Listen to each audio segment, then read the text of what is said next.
Se coloque de pé em nome de Jesus, adorando a Deus assim como você está. Aleluia.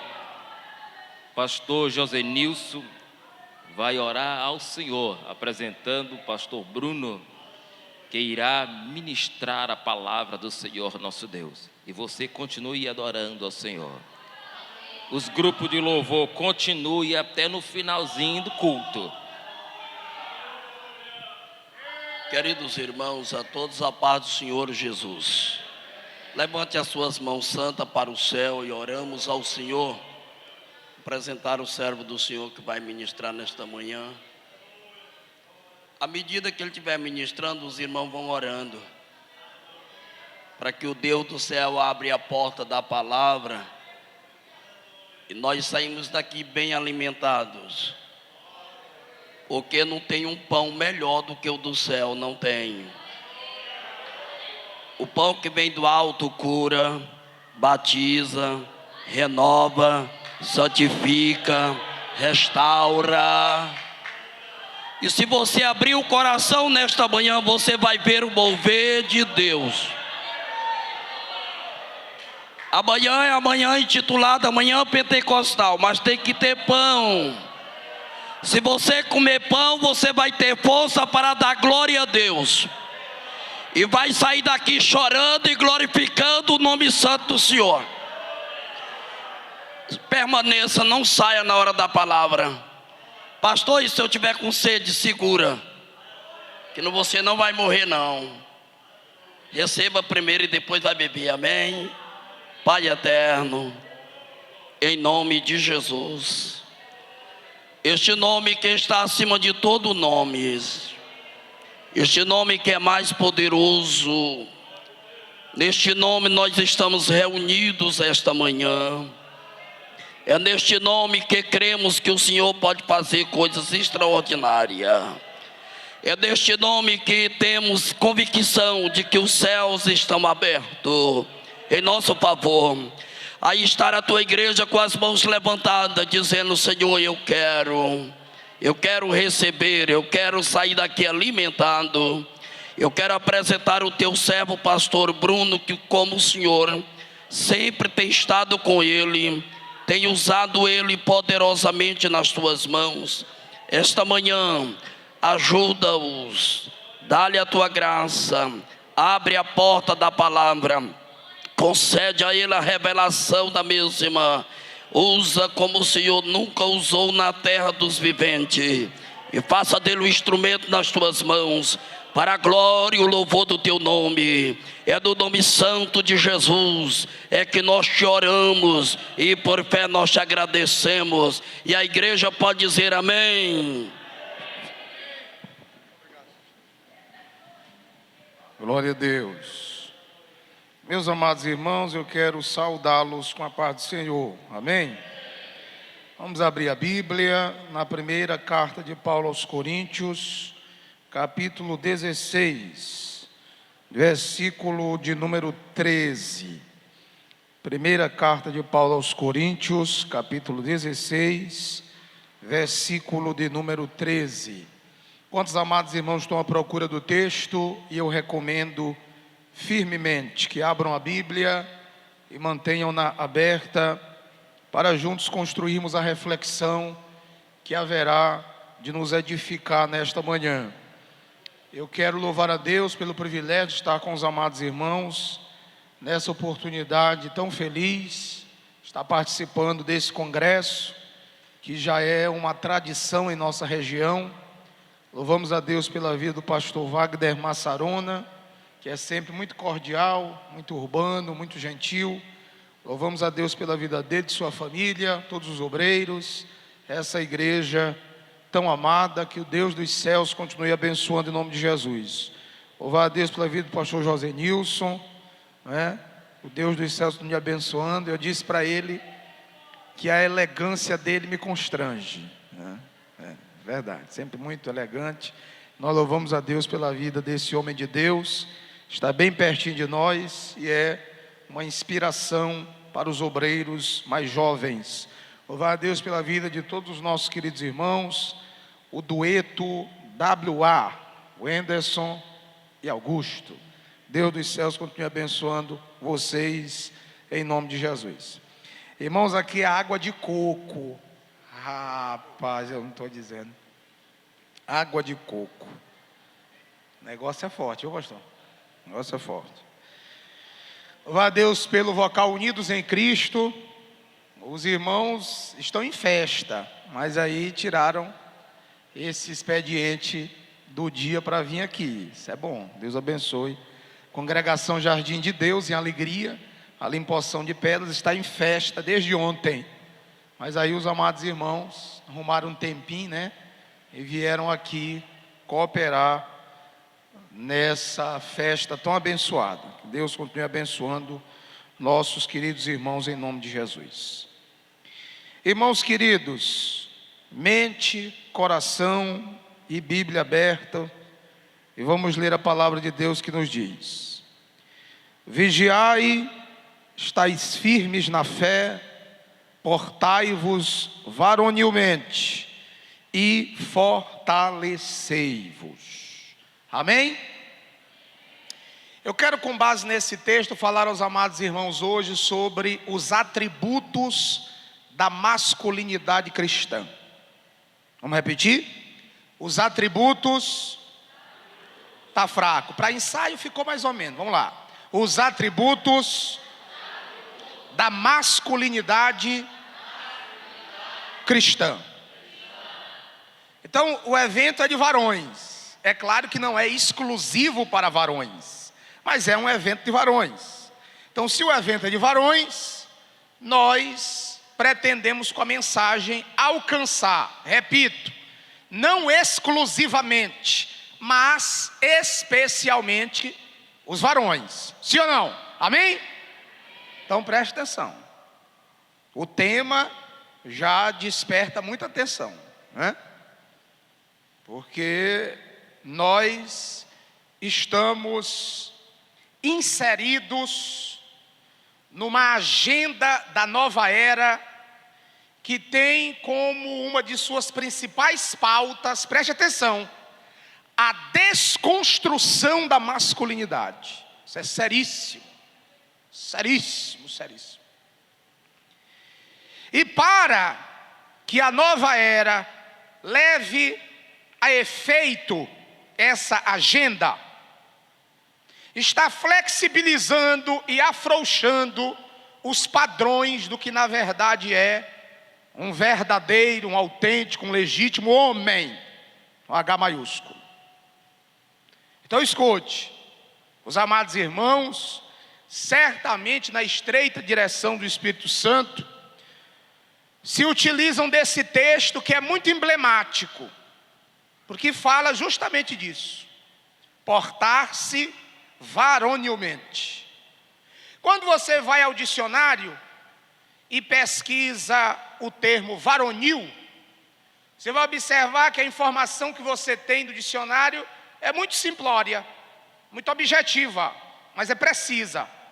Está lá, varonil, atributo daquilo ou daquele que é homem, características próprias de varão. Então nós estamos diante de um texto que convoca-nos para uma reflexão profunda acerca da masculinidade cristã. E quando eu digo masculinidade cristã, eu estou fazendo uma diferenciação entre a masculinidade genérica e a construção da masculinidade dos homens que se percebem, que se veem como homens de Deus. Os amados irmãos estão me entendendo? Se é verdade, diga glória a Deus. Então olhe comigo para o texto. Olhe comigo para o texto. E assim como eu fiz, extraia os 3 atributos da masculinidade cristã. Repita comigo. Primeiro atributo. Vamos lá? Primeiro atributo. Não, vamos lá, principalmente os homens. Primeiro atributo. Vigilância. Vamos lá. Segundo atributo. Firmeza. Terceiro atributo, força. Está no texto, não estou inventando nada. Está no texto, não estou inventando nada. O que é que diz o texto? Vigiai, primeiro atributo, vigilância. Estais firmes na fé, segundo atributo, firmeza. Portai-vos varonilmente e fortalecei-vos, força. Não está no texto, não estou inventando nada, está no texto. O que nos interessa é o texto. Nos interessa é o texto. Então, estar aqui com os amados irmãos é uma oportunidade muito feliz. Como disse o pastor, nós passamos a madrugada toda dirigindo para estar aqui com os amados irmãos. Recebemos até o convite tentador de ficar lá. De ficar lá, você acredita? Porque os outros pregadores não puderam ir. E aí o pastor, rapaz, dá para o senhor ficar conosco? Eu digo, eu tenho um compromisso, meu pastor. Tenho um compromisso, né? E aí viemos depois do culto, chegamos em casa naquele horário, 4 horas da manhã. E aí perguntamos ao pastor que hora devíamos chegar, porque queria dormir pelo menos 1 hora, 1h30, né?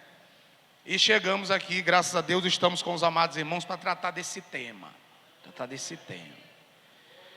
A irmã Camila, não foi? Camila cantou aqui?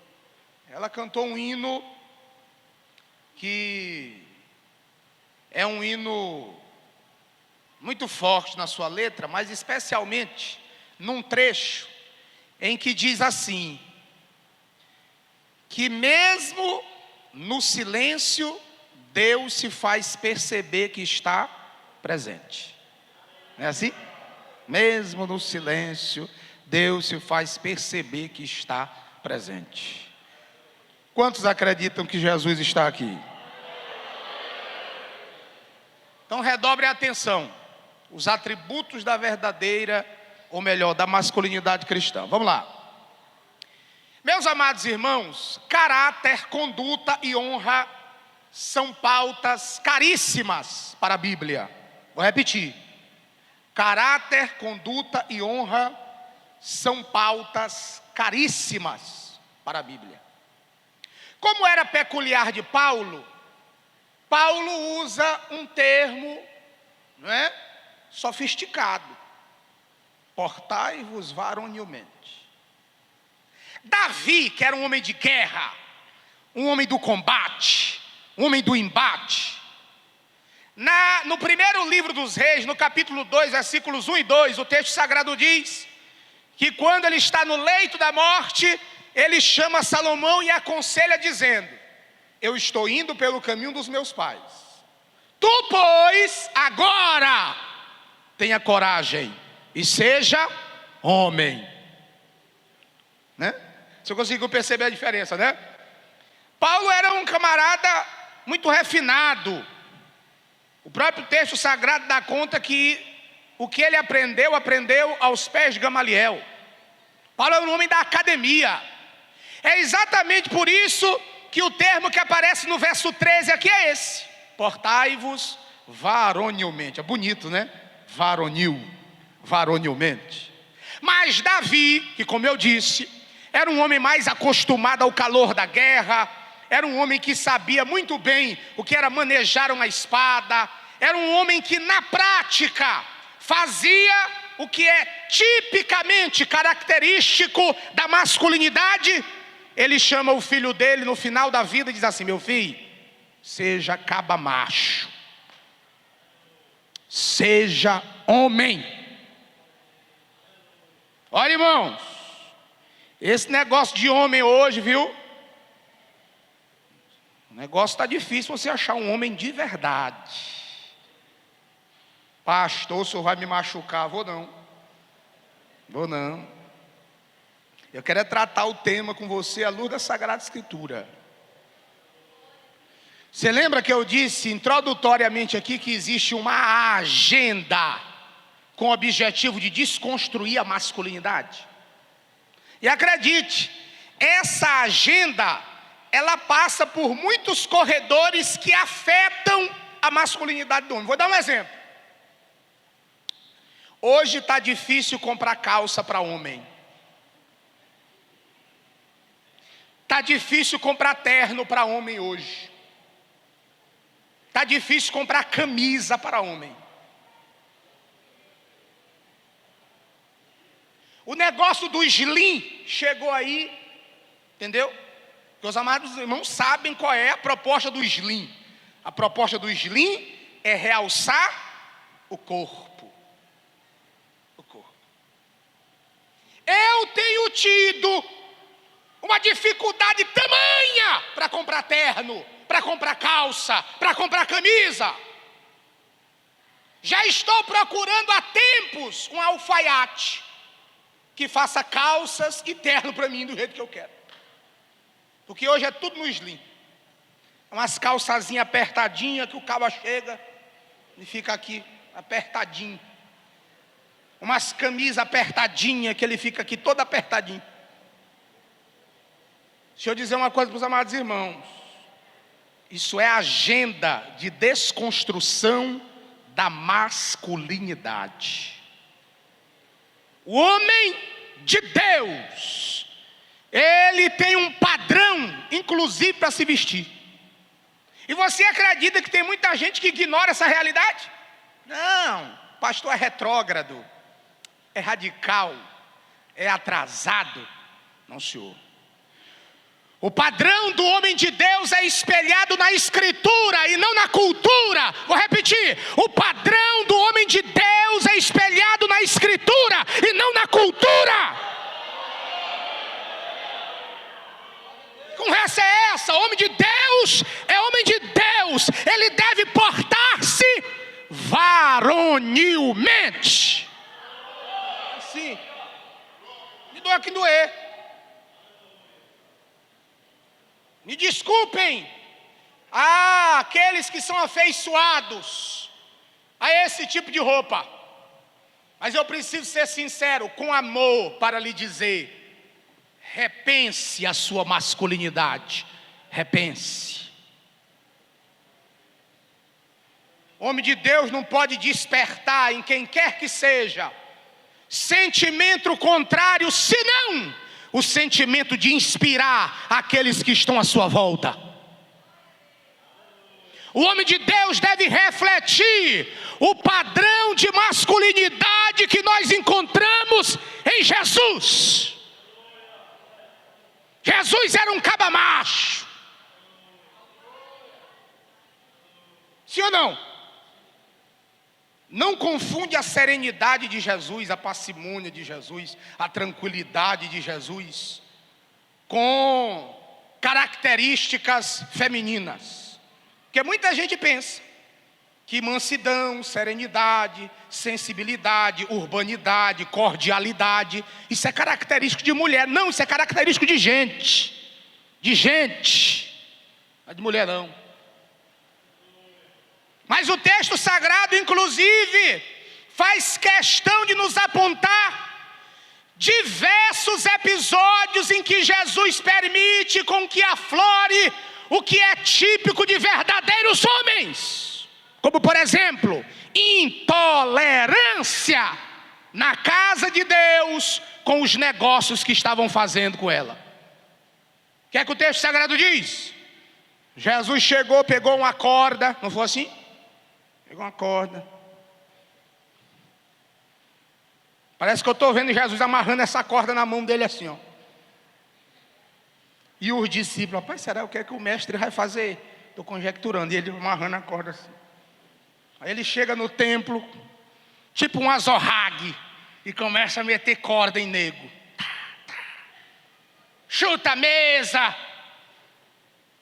E aí diz assim: a minha casa, está escrito, é casa de oração, e vocês, covis de ladrões, têm feito da casa de Deus casa de negócios. Olha, irmão, presta atenção. Se já era um grande desafio dizer a verdade no contexto social e político que Jesus vivia, muito mais hoje. Se você observar cuidadosamente, as pessoas, muitas pessoas ficam constrangidas quando a verdade é dita. Mas Jesus disse que verdade não ofende, verdade liberta, sim ou não? Texto sagrado é muito claro, João 8,32, conheça a verdade, e a verdade libertará vocês. Verdade não ofende, verdade liberta, verdade não constrange, verdade liberta. E santifica. Muito bem. Então veja bem, o tema que os amados irmãos escolheram para celebrar a Deus nessa edição do Congresso de Varões, ele é de uma importância soleníssima, é de uma importância gloriosa, porque nós, que somos homens de Deus, precisamos no nosso dia a dia, na nossa conduta, no nosso caráter e sobretudo na nossa honra, espelhar o padrão da masculinidade cristã, guardando preceitos, postulados, estatutos de um verdadeiro homem de Deus.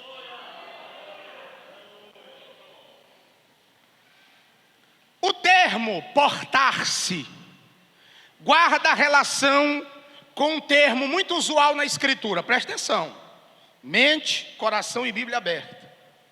Presta atenção. O termo portar-se guarda relação com um termo muito usual na Escritura. Se não, vejamos.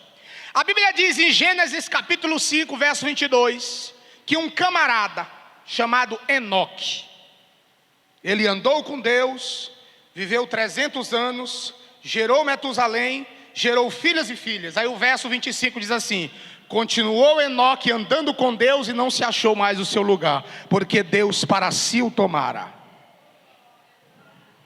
O termo portar-se guarda relação com esse termo usual na Escritura, andar. Andar não está no texto só em movimento, mas andar fala de conduta. Escute, a Bíblia diz em Gênesis capítulo 17, versículo 1, que tendo Abrão atingido a idade de 99 anos, aparece o Senhor a ele dizendo: Abrão, anda na minha presença e ser perfeito. O Senhor Deus dos céus não está falando de movimento somente. O Senhor Deus dos céus está falando de conduta. Quem anda com Deus não pode ter amizade com o mundo. Quem anda com Deus não pode ser influenciado com a cultura diabólica do mundo. Quem anda com Deus entende que Deus é maior, que Deus é melhor, e o sacrifício que faço para Ele é para a glória do seu nome. Vou beber uma aguinha aqui.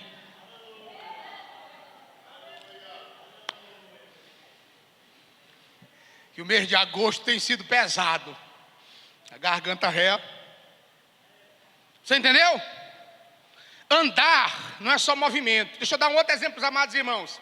Agora neotestamentário. A Bíblia diz em Gálatas, capítulo 5, verso 16: andem no Espírito e não cumprireis o desejo da carne.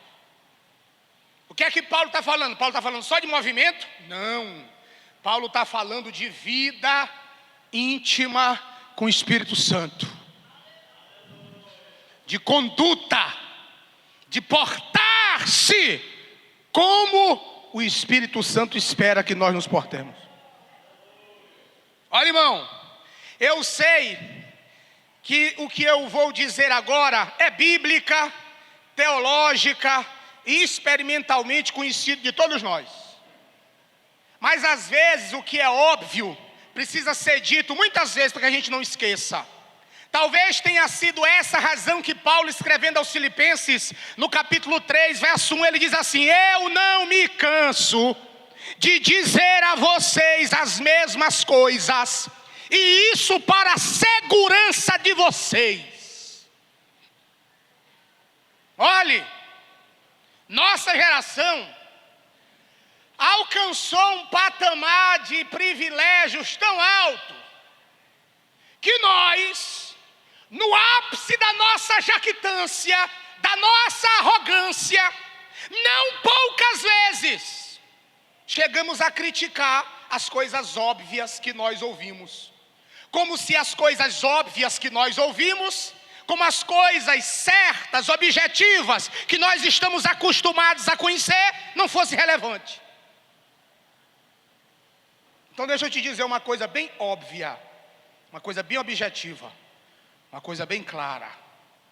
Jesus espera de você, homem, masculinidade que espelhe a glória do seu nome. É isso. Glória do seu nome. É o que Jesus espera de você.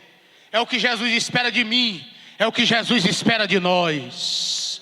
Andar com Deus, portar-se como homem de Deus é uma escolha que nós fazemos quando nós tornamos o nosso entendimento cativo à obediência de Cristo. Ser homem é um privilégio. Mas os amados irmãos sabem que masculinidade não se determina única e exclusivamente pelo elemento biológico. Porque se fosse assim, nós não teríamos muitos homens querendo ser mulher. É assim ou não é? Isso é sério, hein, irmão? Isso é sério. Eu me lembro que numa dessas noites, porque eu fico muito aflito, pastor, quando vou pregar. Eu fico muito aflito. Eu acho que no dia que eu perder essa aflição, eu não vou dar mais nada. Eu fico aflito demais, entendeu? Pensando o que é que vai dizer, Jesus tem misericórdia de mim. E numa dessas noites de aflição, eu ia pregar no dia seguinte, num sábado. Eu estava sem sono, e olha, tempo. Eu comecei a pregar, eu tinha 13 anos de idade, meninozinho rei, já pregando por aí. E aí, eu liguei a televisão, por volta de 11h30, meia-noite. E o Arnaldo Jabor, aquele cronista do último jornal da Globo, ele estava falando sobre a questão do avanço e da notoriedade que os homossexuais estavam ganhando na sociedade. E ele fazia uma leitura no tempo e na história disso. Ele dizia o seguinte: antigamente era vergonhoso ser. Hoje você não pode nem criticar.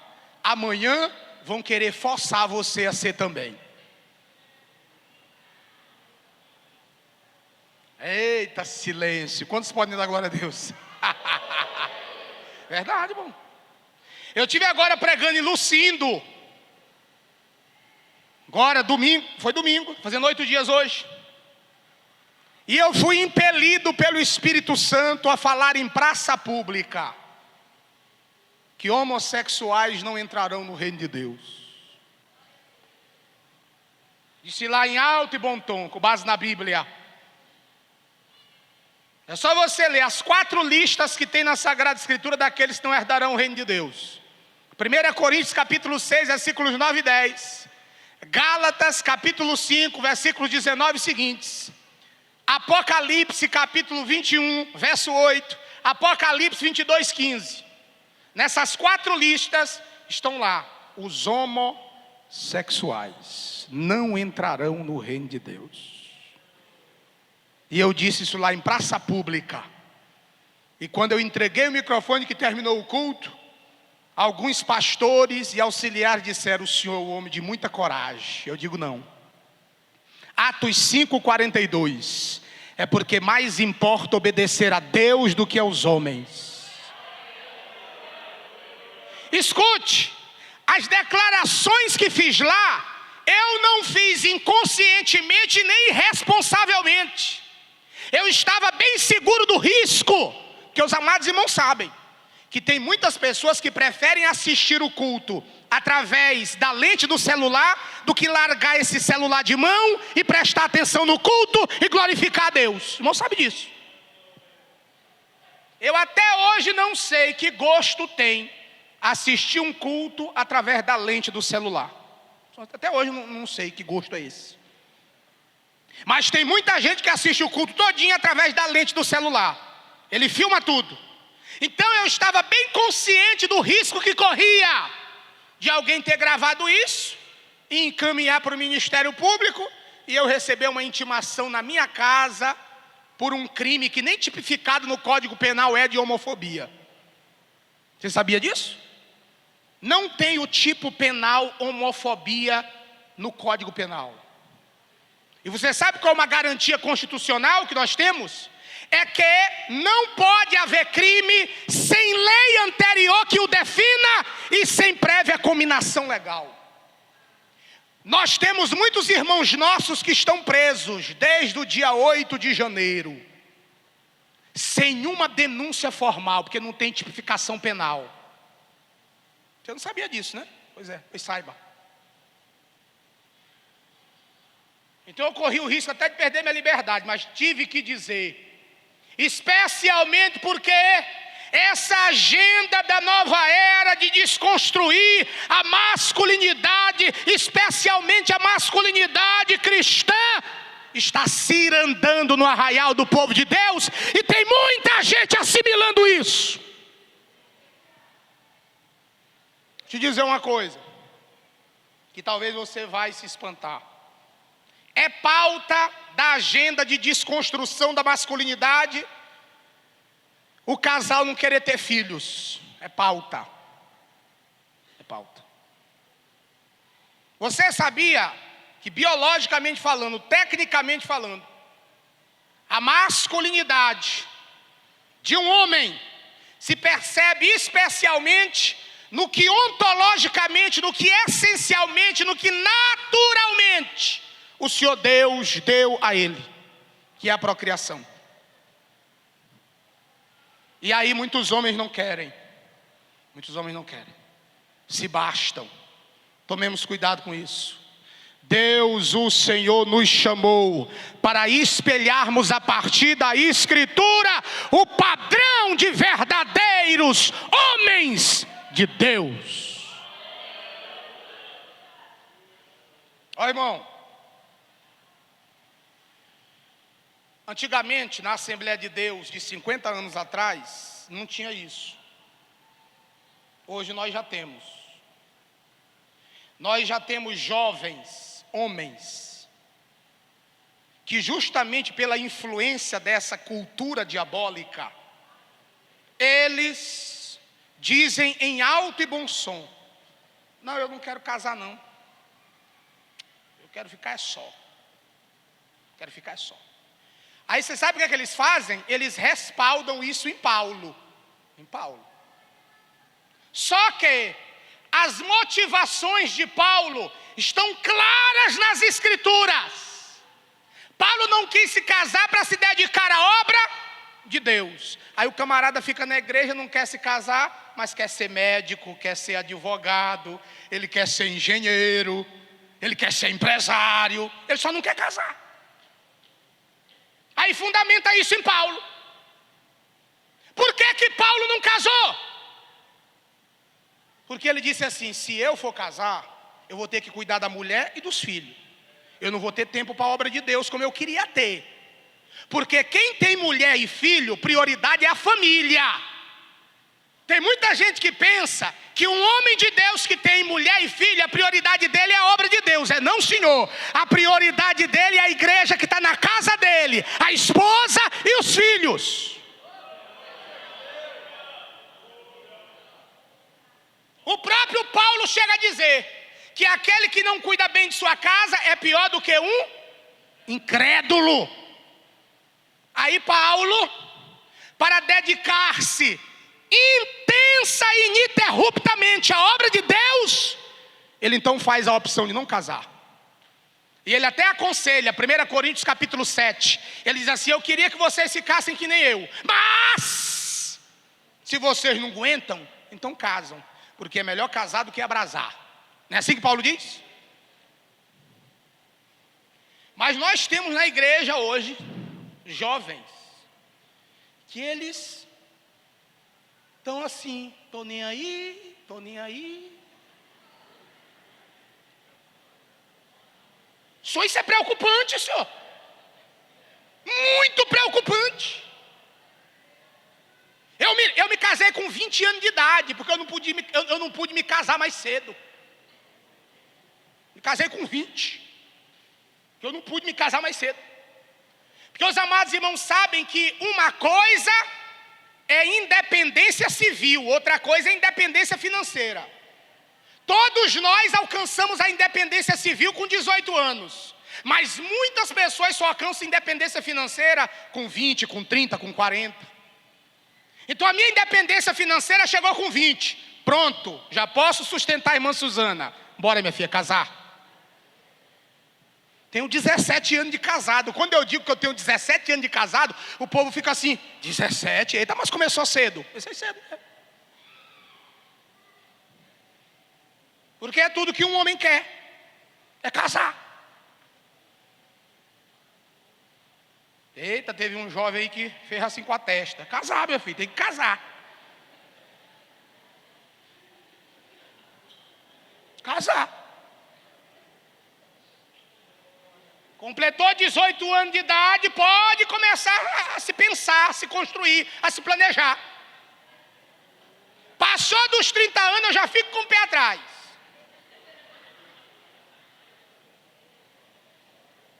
Fico com o pé atrás. Ah não, mas é porque... Olha, deixa eu dizer uma coisa aqui para os irmãos, presta atenção. Principalmente homens, presta atenção.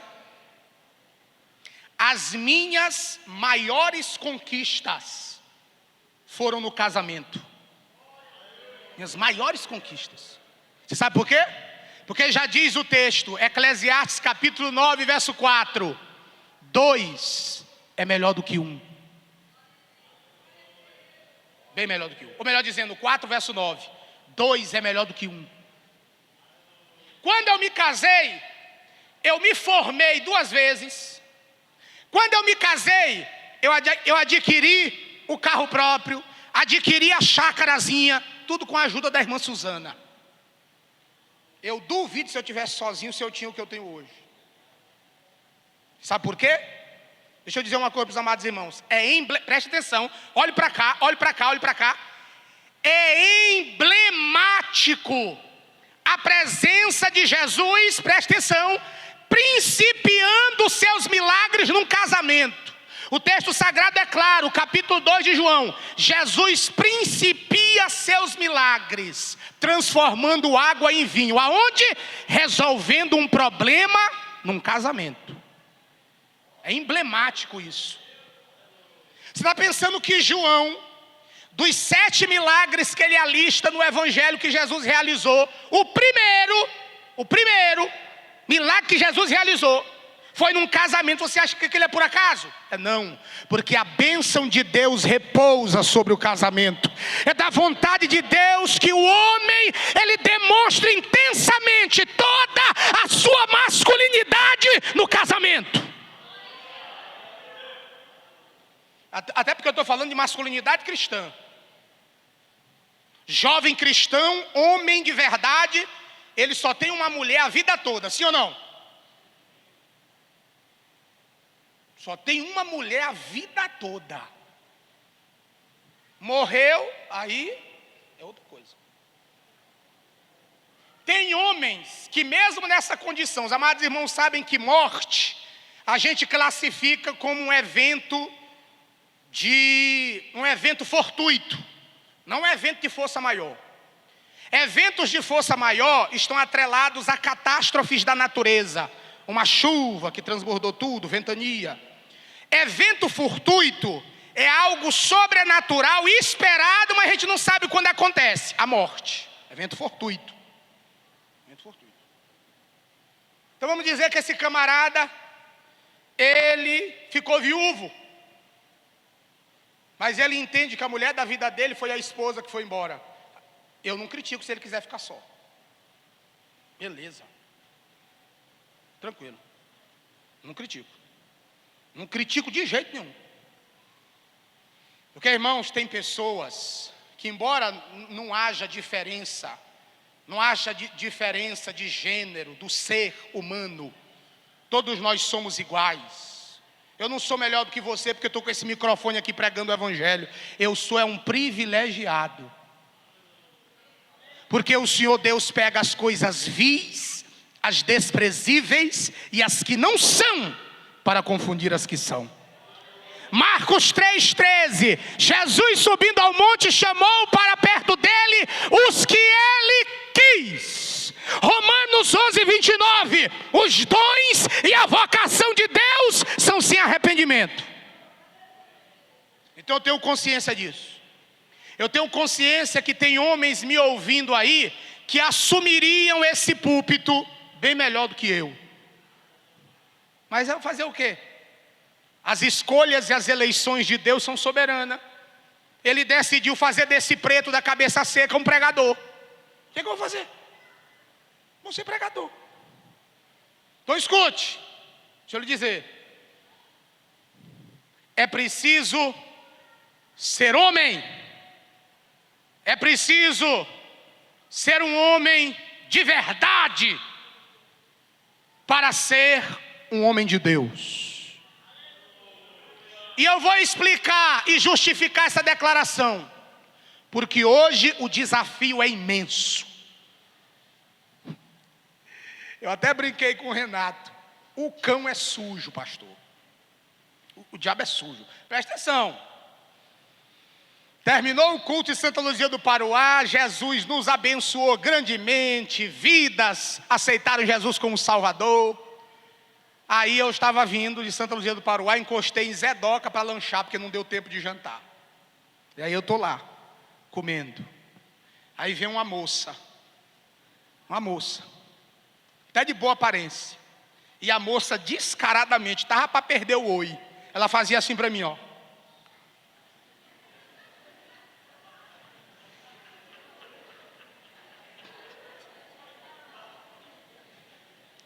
Eu digo, rapaz, Renato, o cão é sujo. E o Renato se acabava de sorrir. O cão é sujo. Olha, está acabando de sair de um culto, mensagem abençoada. Jesus batizou com o Espírito Santo, Jesus salvou. Aí o cão vem me testar aqui, olha. E a mulher fazendo assim, ó.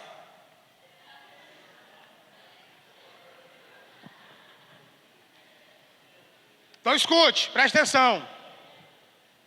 O homem cristão, ele revela a sua masculinidade e a sua virilidade no casamento.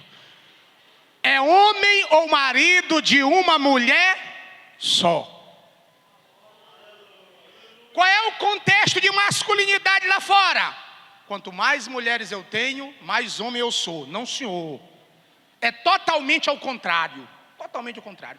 Um homem de verdade, um homem de Deus, ele se realiza no casamento dele, com a mulherzinha dele, amando ela, respeitando ela, honrando ela. Pastor, eu pensei que não era isso que eu ia ouvir hoje, não. Mas é isso que você tem que ouvir hoje. Essa é a palavra de Deus para nós. Sabe por quê? Porque já tem muito caba covarde sendo crente, deixando a mulher. Você sabia disso? Isso é uma covardia. Jesus só apresentou uma exceção. Vou repetir. Jesus só apresentou olhe para cá. Não se despece, não se despece.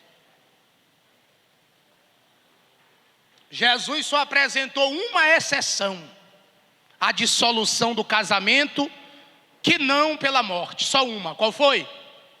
Adultério. E deixa eu te dizer uma coisa aqui bem baixinho. Você sabe que a exceção de dissolução do casamento pelo adultério não é uma regra absoluta, você sabe disso, né? Pastor, eu não entendi.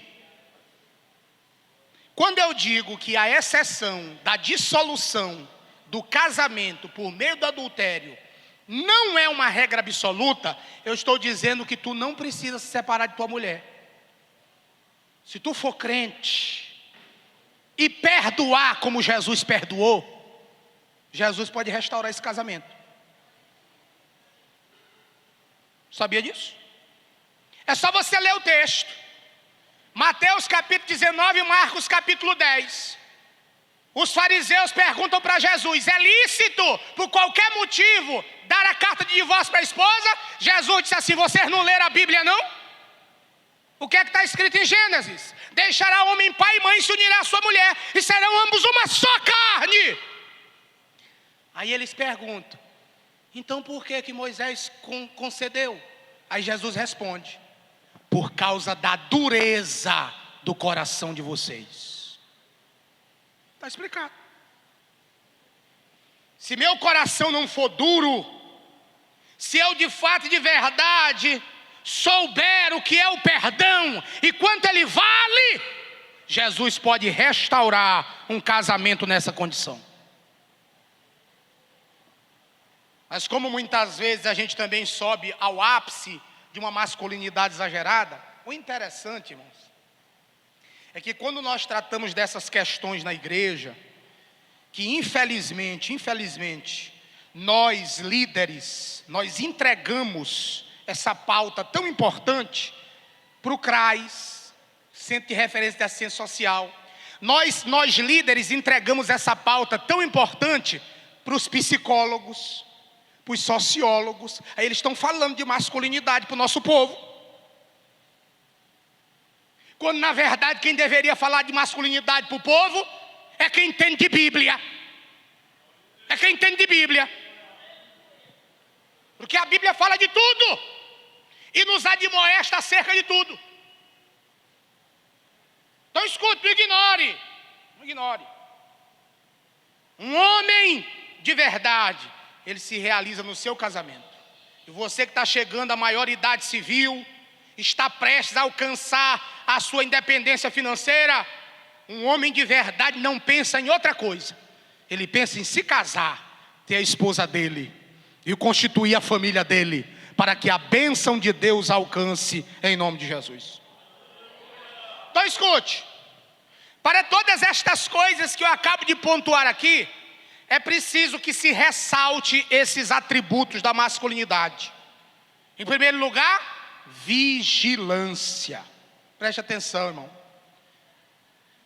Olha o que está escrito em Efésios capítulo 5, verso 16, salvo engano, ou verso 15.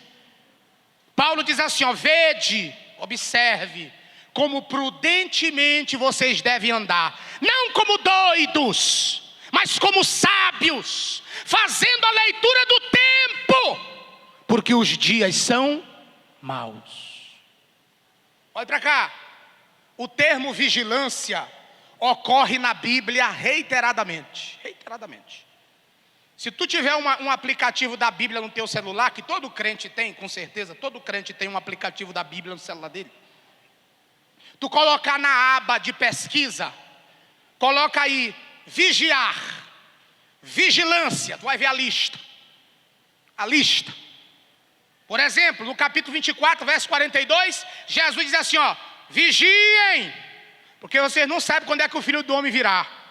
Capítulo 25, verso 13, Jesus diz assim, ó: vigiem, porque vocês não sabem o tempo. Capítulo 26, verso 41, Jesus diz assim, ó: orem e vigiem, para que a carne não entre em tentação, porque ela é fraca, o espírito é forte.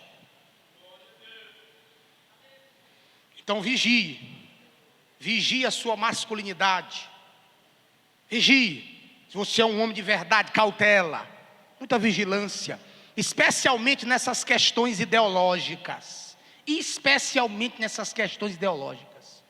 cada geração com o seu desafio, e a geração do nosso, e o desafio da nossa geração são essas questões ideológicas.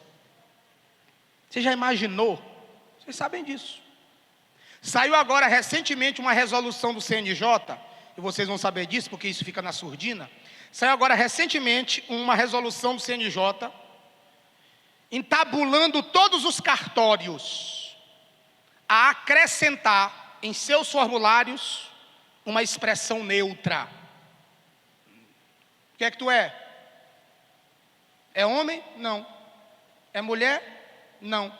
É homossexual? Não. O que é que tu é? Qualquer coisa. Coloca aí outro para ele, outro. Isso é sério, irmão. É muito sério. Vocês já ouviram falar num fenômeno assim reconhecido como disforia de gênero? Sabe o que é isso?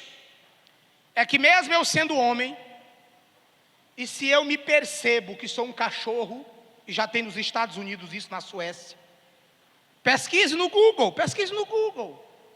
Pessoas que são cachorras. Eu sei que parece impensável, mas na Suécia isso virou moda. Você encontra na Suécia, inclusive, albergado por lei, garantido por lei, que uma pessoa que se percebe como cachorro, pega uma coleira, uma corrente e ande na rua com alguém segurando ela, ou ele, de 4. Folia de gênero.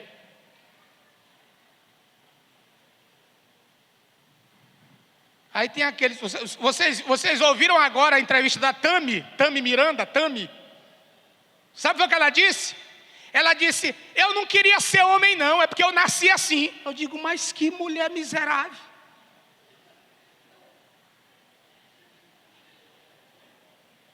É desse jeito.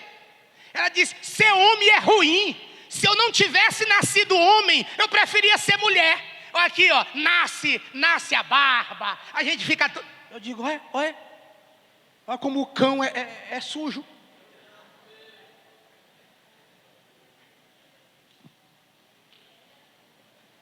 Está vendo que o negócio é sério? Preciso de vigilância, viu, irmão?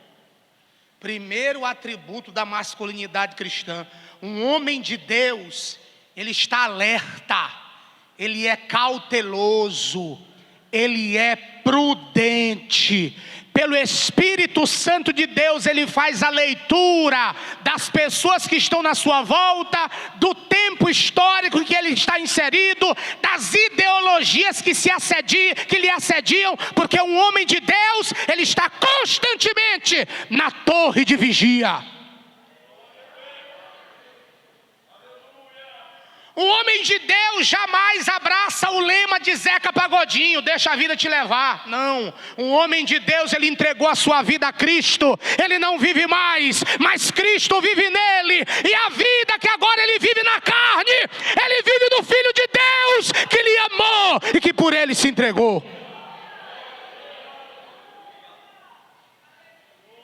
Segundo atributo da masculinidade cristã, repita comigo, firmeza. Irmão, um homem de verdade, ele é firme. É firme. O homem de verdade, ele tem posicionamentos concretos. O homem de verdade, ele não vai com a Maria, ele não é uma Maria vai com as outras. O homem de verdade, ele tem palavra. E por mais que as circunstâncias muitas vezes traiam suas convicções e a sua vontade de ser um homem melhor, nessas lacunas existenciais, a graça de Deus nos alcança. O que é verdade. 1 Coríntios 10:12. Aquele que está em pé, olhe para que não caia. Então, longe de nós, de nos jactanciar e dizer, não, comigo é assim. Não. Existem determinadas crises existenciais que chegam sem aviso e que nos fragilizam, nos deixam vulneráveis. Mas quando essas lacunas existenciais aparecem, a graça de Deus chega, nos coloca de pé e a gente segue a caminhada dando glória a Deus. Mas é típico de um homem de Deus, firmeza. O que é firmeza, irmão? É a qualidade daquilo que não balança, é a qualidade daquilo que não se move, é a qualidade daquilo que não se flexibiliza. Firme. Deixa eu exemplificar aos amados irmãos. São poucas hoje as casas, mas antigamente as pessoas que tinham casas, que construíam casas na esquina de ruas e de avenidas, elas colocavam bem no canto o que a gente chama de morão. Essa é uma linguagem também bem roceira. Morão é aquela parte da cerca que é a mais firme. Ela é a referência para todas as demais estacas. O fazendeiro conhece muito bem isso. Fazendeiro, isso aqui. Mas muito bem isso. Então, o morão é aquela estaca mó. É aquela estaca padrão, a principal.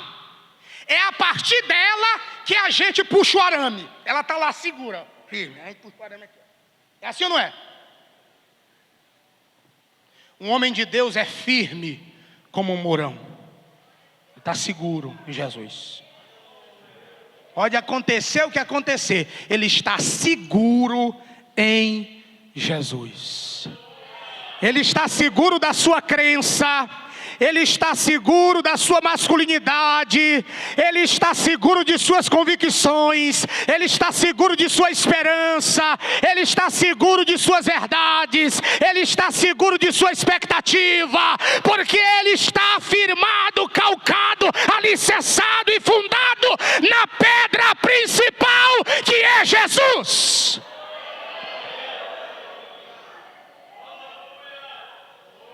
O que é que Paulo, em 1 Coríntios, capítulo 15, verso 58, encerra a sessão doutrinária falando de arrebatamento, inclusive? Arrebatamento, a gente sabe disso.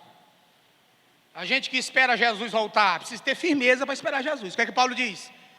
Sede firmes, constantes e sempre abundantes na obra do Senhor, porque o vosso trabalho não é vão no Senhor. Escute, a firmeza gera constância. E pela constância do que nós fazemos, nós geramos abundância. É preciso ter firmeza para servir a Cristo no que Paulo chamou de tempos trabalhosos em 1 Timóteo capítulo 3. Você está lembrado de 1 Timóteo capítulo 3? Saibam, porém, isto, que nos últimos dias virão tempos trabalhosos. Irmão, é preciso firmeza para continuar pregando o Evangelho. Muita firmeza. Paulo, escrevendo a sua segunda carta a Timóteo, no capítulo 4, ele fala disso, está lembrado? Conjuro-te, pois, diante de Deus e de Cristo Jesus, que há de julgar vivos e mortos na sua vinda no seu reino, que pregues a palavra, que insista em tempo e fora de tempo, que redarguas com toda a longanimidade de doutrina. Sabe por quê? Porque haverá tempo, homens que se levantarão e que se acercarão de mestres ao seu bel prazer, tendo o que como coceira nos ouvidos, se entregarão deliberadamente à mentira, às fábulas. Nós estamos vivenciando esse dia. A verdade hoje soa no ouvido de muita gente estranha. O senhor tem quantos anos? Hein? Quantos anos o senhor tem? 73 anos.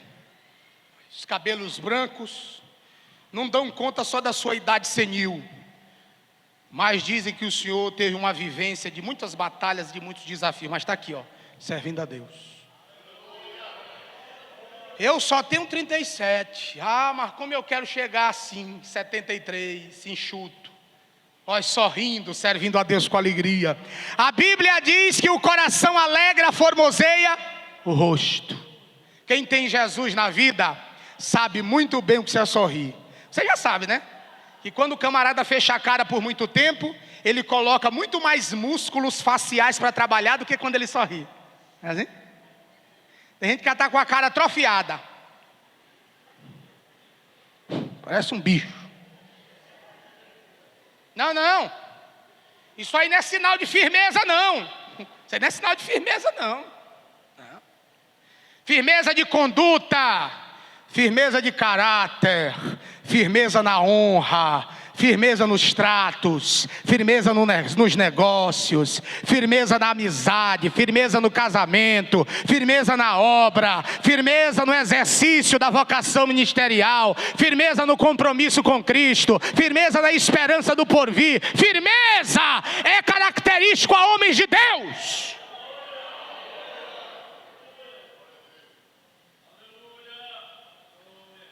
Terceiro atributo: força. Força.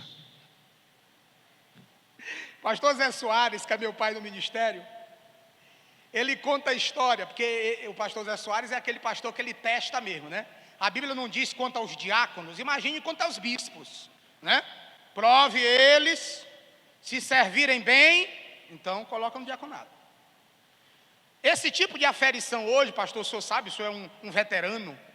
Eu estou pregando aqui meio constrangido diante do senhor, porque o senhor sabe disso. Então escute. O método de aferição hoje de um homem de Deus mudou, especialmente no que se refere à inserção dele no ministério. Pastor Zé Soares fez muitas provas comigo, muitas. E como ele mesmo diz, e não cansa de dizer, tinham provas que eu até chorava mesmo. Meu Deus, por que isso? Chorava torrencialmente. Aí era a hora de ele chegar e dizer assim, não, mas é por isso. Você não está enxergando o que eu estou vendo agora, mas vai dar certo e tal. E aí ele foi testar um caba, ele foi visitar um caba que estava aspirando o ministério. E até foi para o ministério, mas não foi ele que apresentou. Eu estou falando o quê? Estou falando de força agora, terceiro atributo. Já falei de vigilância, já falei de firmeza, estou falando de força agora. Terceiro atributo. Então não perco o fio da meada. Aí ele foi visitar um aspirante ao ministério. Em São Simão, ele estava pastoreando Rosário. Quando ele chega lá, o aspirante ao ministério está sentado numa cadeira na porta de casa, 4 horas da tarde, com aquele cortadorzinho de unha. É assim que chama, né? Ou tem outro nome? Unhex. Muito bem. Gostei, unhex. Escute, ele está com o unhex lá na porta da casa, sentado numa cadeira e com as pernas na outra cadeira. Faz desse jeito a zoadinha, né? Pai do Senhor, meu irmão, Pai do Senhor. Cadê a irmã? Está lá no fundo do quintal, limpando o quintal. O pastor disse, como é, irmão? Sua esposa está onde? Eu não ouvi direito. Ela está no fundo do quintal, limpando, varrendo. Aí ele estava acompanhado da mãe dele. E a mãe dele já se zangou com aquela situação. E disse assim, José, quando meu filho quer ajeitar as unhas, como é que meu filho faz? Aí o pastor José Soares disse assim, eu vou numa parede e lixo ela assim, ó.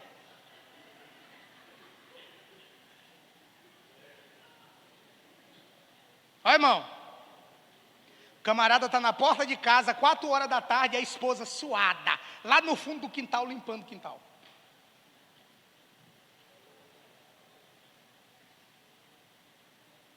Isso é uma lástima, não é? Uma lástima. Hoje tem maridos que eles preferem se anular quanto à demonstração de força. A esposa faz tudo. Vai lá no banco, tira o dinheiro dele, faz a mercearia do mês, vai no açougue, compra carne. E ele faz o que mesmo? Ele diz assim, não, meu dever é botar em casa. Preserve sua mulher, a força é sua. Olha, irmão, eu nunca deixei a Suzana ir no açougue comprar carne. Não é porque eu sou machista, não. É porque, pelo menos lá em Poção de Pedra, quando eu chego no açougue, os açougueiros ficam dizendo assim, é pastor, aqui, é pastor, aqui, pastor, uma promoção aqui. Aí eu imagino minha mulher chegando no açougue. Mulher, senhora, vem aqui.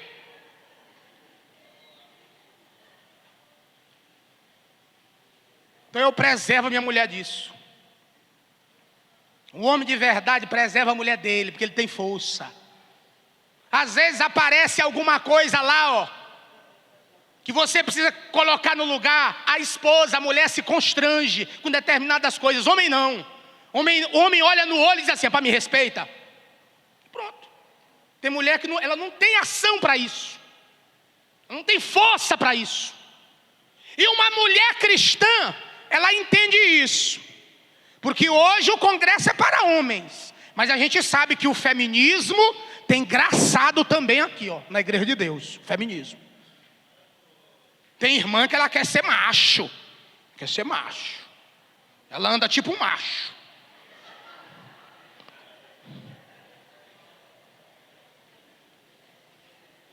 Não, rapaz. É coisa graciosa ser mulher. Isso é coisa de vocês. A delicadeza. Entendeu? O andar. Mulher anda diferente de homem. Mulher anda diferente de homem. Mulher tem graça no andar. ela tem fineza no falar. Homem não. Homem ele anda mesmo, é que nem homem, passo firme, tal. Fala, todo mundo sabe que é um homem que está falando. Mulher não. Que coisa linda, se complementam.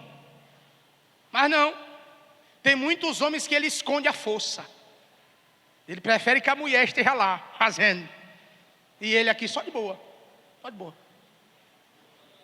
Ó irmão, força é característico de homem. Um homem de verdade, ele é um homem que a todo instante ele está fazendo força, seja força física, seja força intelectual, seja força mental, ele está fazendo força, porque é típico dele. Olha aí, eu vou para a cozinha pregar.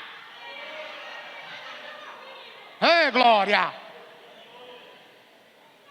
É assim.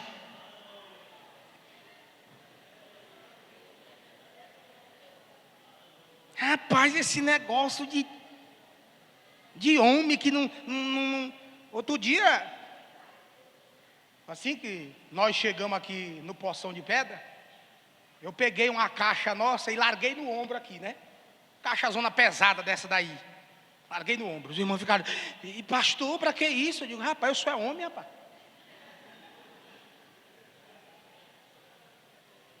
É 3, 4 para segurar uma caixa.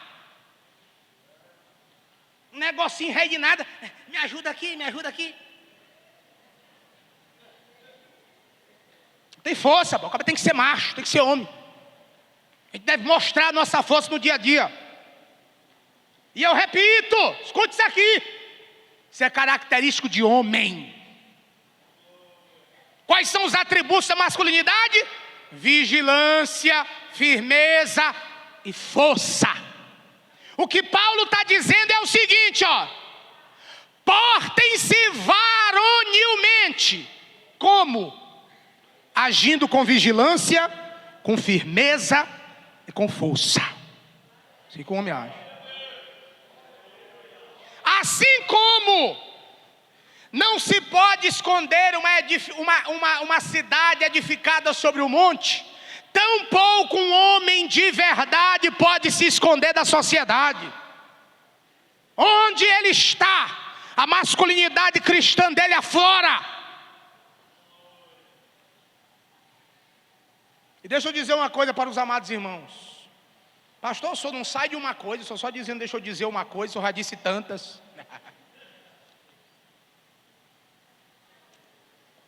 Água de coco, assim se faz a quem o rei deseja honrar. Estou me lembrando de Mardoqueu. Assim se faz a quem o rei deseja honrar. Uma taça bonita dessa e uma água de coco. Mas se fosse água mesmo normal, eu tava tomando do mesmo jeito, porque eu sou macho.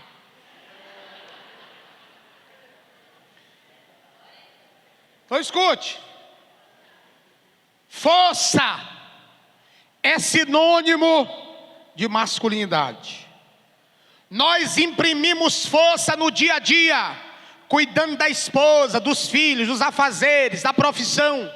Nós imprimimos força porque inclusive Jesus disse: o céu é tomado por esforço. Ora, se para o alcance de uma esperança tão sublime como o céu, eu preciso imprimir força, dedicação, imagine no dia a dia. Imagine no dia a dia. Eu sei que vocês já ouviram essa expressão, varão, varunca e varela, não já? A primeira vez que eu ouvi isso, eu fiquei escandalizado. Eu ouvi com o pastor Pedro Trindade, PPTV, pastor Pedro Trindade Vieira. E ele dizia, olha, tem o varão, tem o varunca e tem o varela. O varunca só manda ela, ele nunca. O varela manda ele e ela. E o varão, ele tem a liderança. Tem a liderança, porque é assim, irmão. Quando você lê Efésios capítulo 5, A partir do versículo 16, Paulo vai tratar das obrigações maritais. E Paulo vai dizer que a sujeição da esposa ao marido é como a igreja se sujeita a Cristo. E a liderança do esposo sobre a esposa é como Cristo lidera a igreja. Irmão, isso tem uma diferença absurda. Absurda a diferença. Então tem muitas irmãs que, abraçadas por essa também pauta da nova era, aflorando o feminismo, jamais, dizem algumas cristãs, algumas mulheres cristãs, e agora eu me lembro do pastor Cláudio Duarte, e dizem isso com arma em punho, de que não vão se sujeitar aos seus maridos. Quando elas esquecem que o princípio de sujeição guarda um postulado precioso. Qual é? Da segurança, do cuidado. Assim como Cristo morreu pela igreja, o marido precisa guardar a sua esposa, a ponto de, se for necessário, morrer por ela. É isso aí. Não é porque você seja sexo frágil, não, que você não é. Você fica com um menino 9 meses na barriga, sentindo incômodo, dor. Aí vai para o médico, recebe uma injeção para agravar as dores. E aí tem esse menino de 4 quilos, 5 quilos. Deus me guarde. Meu irmão, você é uma mulher forte, só que no convívio marital você é preciosa e precisa ser guardada, assegurada, como Cristo guarda e assegura a igreja. É isso. A sujeição é isso. Não é uma sujeição de gênero, não é uma sujeição hierárquica. E outra coisa, deixa eu dizer uma coisa para vocês. A sujeição, segundo a Bíblia, da esposa para com o seu marido, ela é exclusiva. Porque olha o que Paulo diz: sejam as mulheres sujeitas aos seus próprios maridos. A Suzana não deve sujeição a outro homem que não a mim. Se um homem falar zangado com ela em qualquer lugar, ela deve vir a mim e dizer: Bruno, o pastor Roseli falou rosado comigo, eu vou lá conversar com ele, tratar com ele. O que foi, pastor? O que foi que aconteceu? Porque assim como Cristo é o defensor da igreja, a Bíblia diz que o marido é o defensor de sua esposa. Ele imprime força com isso, segurança, para guardá-la. Então olha, irmão, atributo é a qualidade daquilo que não pode faltar, é o que é essencial. Quando eu tematizei essa mensagem, atributos da masculinidade cristã, eu estou dizendo que todo homem cristão, ele tem esses atributos. Ele é vigilante, ele é firme, ele é forte, todo ele. Pastor, eu não posso ter pelo menos um. Se você tem só um, então você não é um homem cristão. Mas nós estamos numa manhã classificada como manhã pentecostal, né? E Jesus continua restaurando e fazendo milagres. Irmãos, eu preciso fazer uma nota de rodapé para me encaminhar para o final. Preciso fazer uma nota de rodapé aqui. Depois de ter feito todas essas ponderações, ressaltando a masculinidade cristã. Os irmãos sabem que nós temos no seio da igreja pessoas que têm uma tendênciazinha para ir para o outro lado. Mas eles estão aqui na igreja. E nós jamais vamos discriminar ou rechaçar essas pessoas. Mas nós precisamos orientá-las segundo a palavra de Deus. Porque a palavra de Deus não muda. A palavra de Deus, ela não se afrouxa. A palavra de Deus não se flexibiliza para encaixar nossas conveniências e nossa natureza. Porque qualquer evangelho que faz isso não é o verdadeiro evangelho. A Bíblia diz, está escrito, Lucas 9, 23 a 25. Quem quiser vir após mim, antes negue a si mesmo. Tome a sua cruz e siga-me. É preciso firmeza e é preciso força para fazer isso.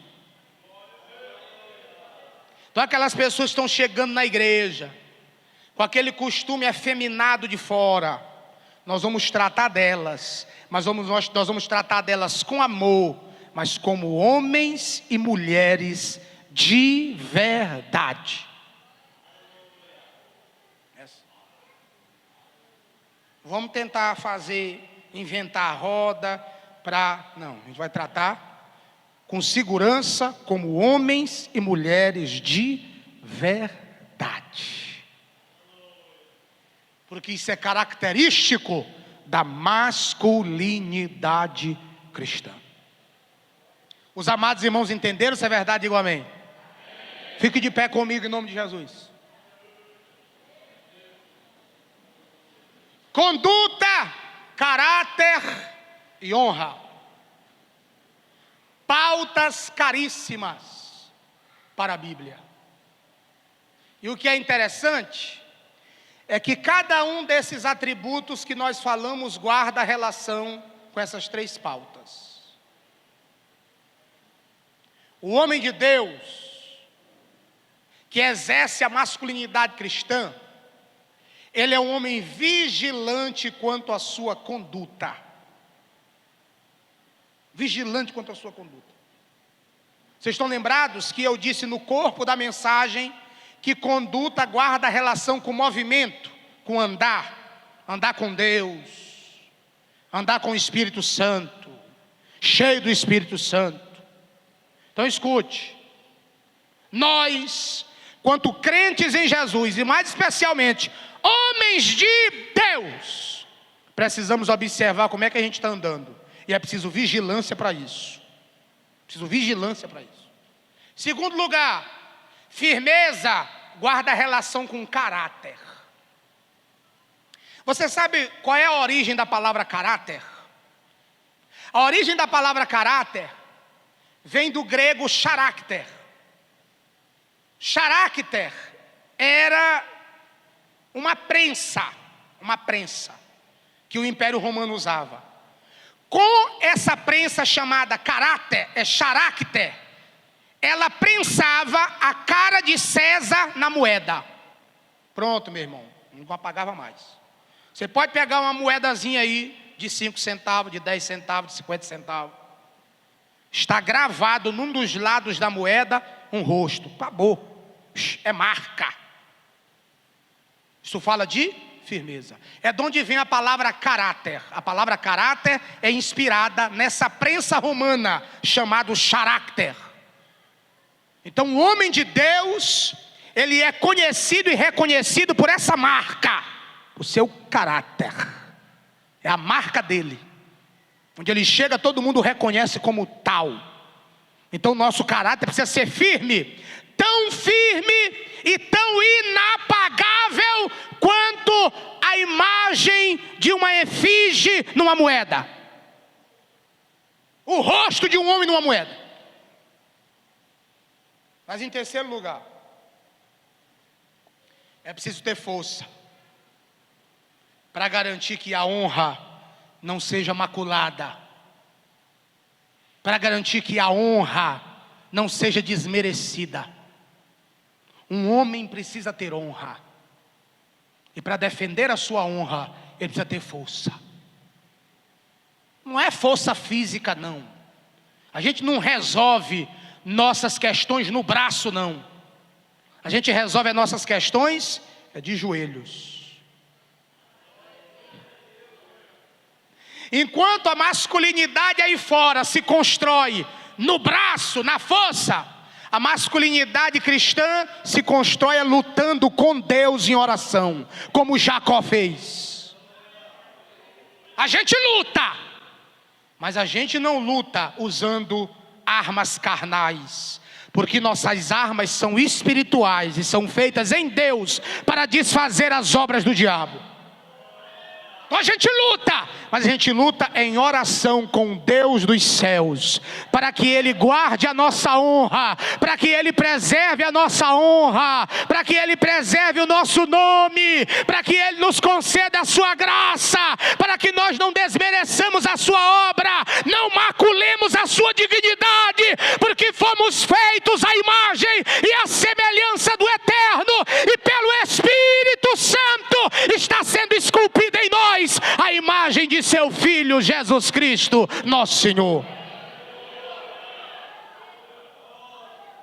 Os amados irmãos sabem, né? Que todo homem tem a imagem de Deus nele, independente da condição. Mas só o salvo tem a imagem de Cristo imprimida nele.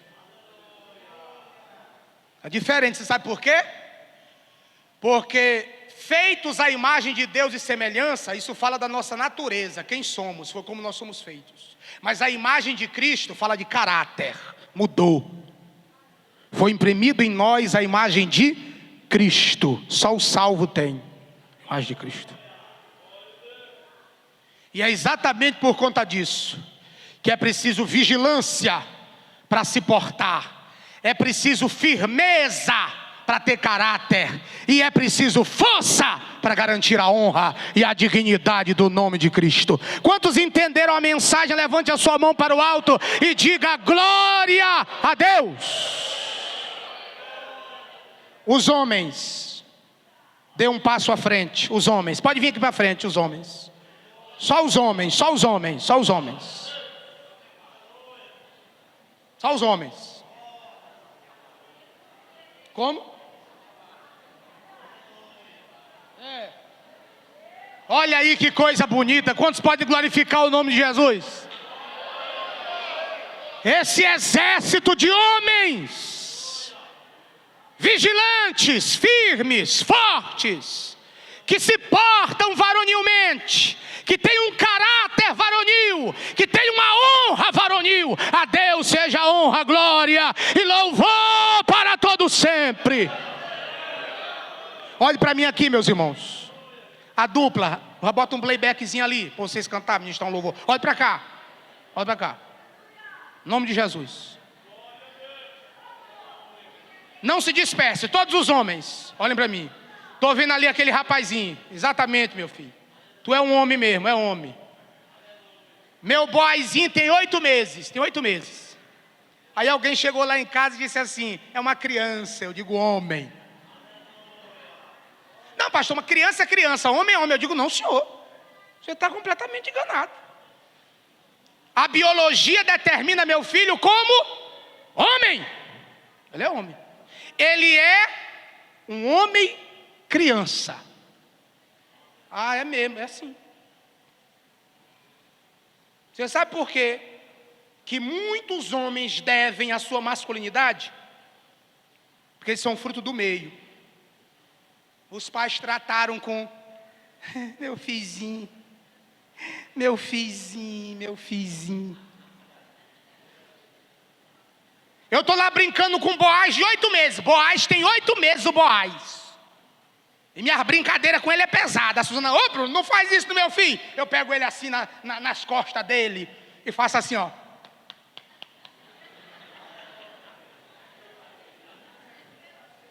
Desse jeito, e ele faz sorrir. A Suzana diz, ô Bruno, eu digo, Suzana, a responsabilidade de construir a masculinidade do meu filho é minha. Não entra nisso. Se fosse mulher, a responsabilidade era sua. Mas eu quero que o Boaz seja homem. Não tem aqueles meninozinhos? Não pode acontecer nadinha, eles estão... mamãe.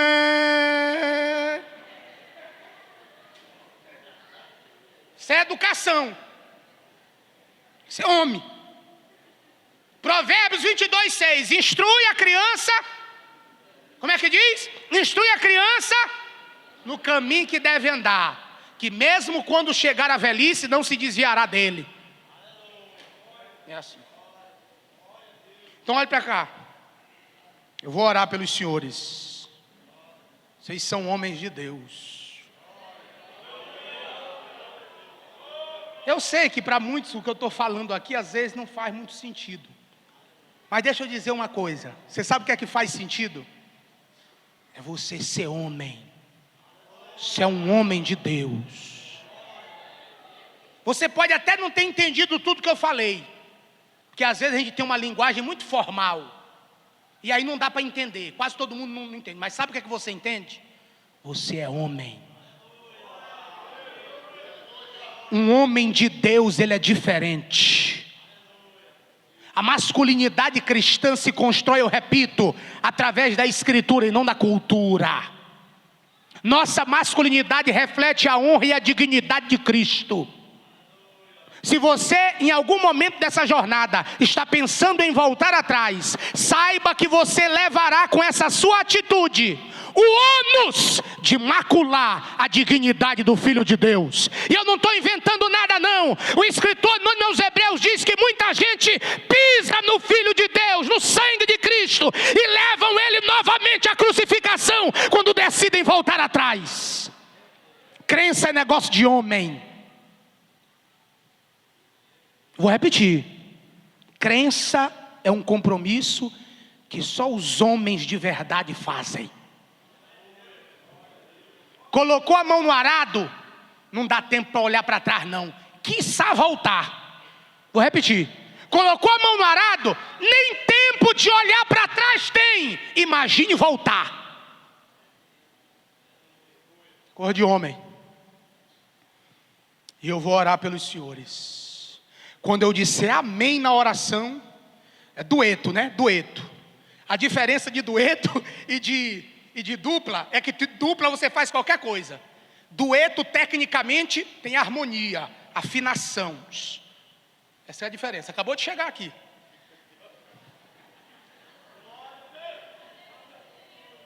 Então olha aí, ó. Na hora que eu disser amém, os irmãos vão cantar com o mesmo desprendimento e com a mesma autoridade que cantaram o hino aí. Viu? Não se acanhe não. Eu preguei o evangelho desse jeito aqui, mas o Deus dos céus tem abençoado vocês e dado o ministério de louvor. Então façam isso, com o mesmo desprendimento.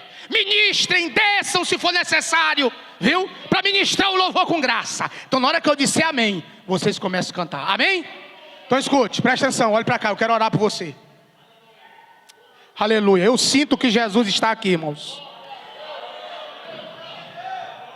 Às vezes a gente quer medir a ação de Deus nas nossas experiências, mas Deus não cabe na nossa caixinha, Jesus não cabe na nossa experiência. Jesus, o Filho de Deus, o leão da tribo de Judá, a raiz de Davi, a geração de Jessé, a brilhante estrela da manhã, o que é, que era e que há de vir, o alfa e o ômega, o primeiro e o último, o caminho, a verdade e a vida, Jesus de Nazaré, nosso bom pastor, sustentador, fiel amigo, Ele está conosco nesta manhã. Aleluia, aleluia. Perdoem-me as irmãs, mas um culto sem esse glória aí retumbante faz muita falta. Olha os homens de Deus dando glória a Deus aí. Olha os homens de Deus dando glória a Deus aí. Olha os homens de Deus dando glória a Deus aí. Olha os homens de Deus dando glória a Deus. Aleluia. Aleluia. Olha para cá, olha para cá, olha para cá. Olha para cá. Leve a sua mão ao seu coração, o seu pensamento aos céus, porque Deus vai fender os céus sobre nós agora, para derramar sobre os senhores uma bênção gloriosa, que vai restaurar a visão dos senhores, que vai curar a tantos outros, que vai renovar a tantos outros, porque Deus tem compromisso com a sua palavra, Deus tem compromisso com o homem que se entrega verdadeiramente a Ele. Então com a mão no coração, com a cabeça curvada e o pensamento aos céus, ore comigo. Pai, nós glorificamos o Teu nome e Te damos graça por esta manhã tão abençoada que o Senhor nos concede. Diante do altar comparecem esses varões, esses homens de Deus, homens que espelham a masculinidade conforme o padrão da Bíblia. Abençoa Teus servos, enche Teus servos, concede graça aos Teus servos, levanta os Teus servos, ergue os Teus servos, enche do Espírito os Teus servos, abençoa os Teus servos, que sejam vigilantes, firmes, fortes, que o Teu nome, aleluia, que o Teu soberano nome seja dignificado, honrado, respeitado, magnificado, enquanto meus irmãos exercem a verdadeira masculinidade. Glória a Deus, abençoa, fortalece, levanta, ergue, enche e concede a Tua graça aos Teus filhos, em nome de Jesus, amém. Pode soltar.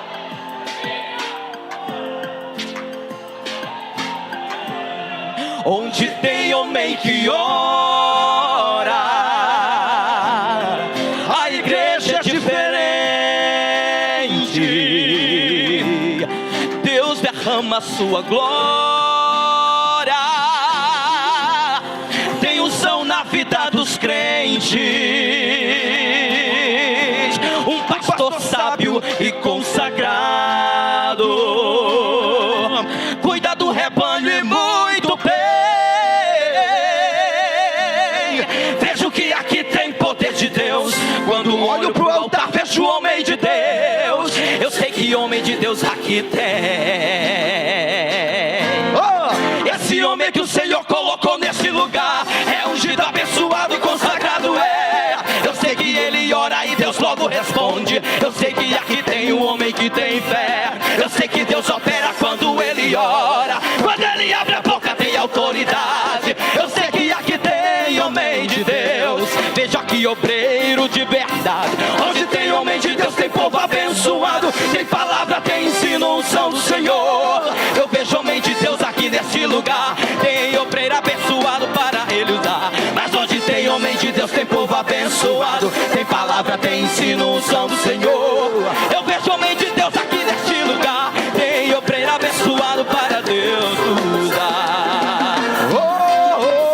A Bíblia dá exemplo de homens consagrados, homens abençoados que o Senhor usou. Davi foi escolhido para ser um rei, mas antes Deus achou sendo um pastor. Elias era destemido, homem de fogo. Deus foi falar com ele dentro da caverna. Deus conta com você, obreiro de valor. Levanta, pois é grande a obra nessa terra. Onde tem homem de Deus tem povo abençoado. Tem palavra, tem ensino, unção do Senhor. Eu vejo homem de Deus aqui nesse lugar. Tem obreiro abençoado para ele usar. Mas onde tem homem de Deus tem povo abençoado. Tem palavra, tem ensino, unção do Senhor. Eu vejo homem de Deus aqui nesse lugar. Tem obreiro abençoado para Deus usar. Falando de Eliseu eu fico admirado com tanta ousadia que o Senhor lhe deu. Profetizou comida para Samaria, multiplicou azeite na unção de Deus. Eu vejo João Batista que não se rendeu, preferindo a morte do que se entregar. E como no passado Deus tem muitos homens ungidos, consagrados para ele usar. Mas onde tem homem de Deus tem povo abençoado. Tem palavra, tem ensino, unção do Senhor. Eu vejo homem de Deus aqui nesse lugar. Tem obreiro abençoado para ele usar. Mas onde tem homem de Deus tem povo abençoado. Tem palavra, tem ensino, unção do Senhor. Eu vejo homem de Deus aqui nesse lugar. Tem obreiro abençoado para Deus usar. Olha só! Eu fico muito alegre quando chego numa igreja que vejo obreiros cheios da unção de Deus. Me lembro de Daniel, de Jó e Samuel. Me lembro de todos os discípulos seus, os homens que o Senhor levantou aqui na terra para fazer fazer diferença, homens ungidos. Eu sei que aqui tem obreiro de unção, homens consagrados pra vencer o inimigo. Tem valente como Pedro, tem amoroso como João também, consagrado como Daniel, obediente como Samuel, corajoso como Gideão, abençoado como Abraão, de autoridade como Paulo tem, homem de fogo como Elias também, confiante como Estevão tem, e como Jó fiel a Deus também, o sonhador assim como José.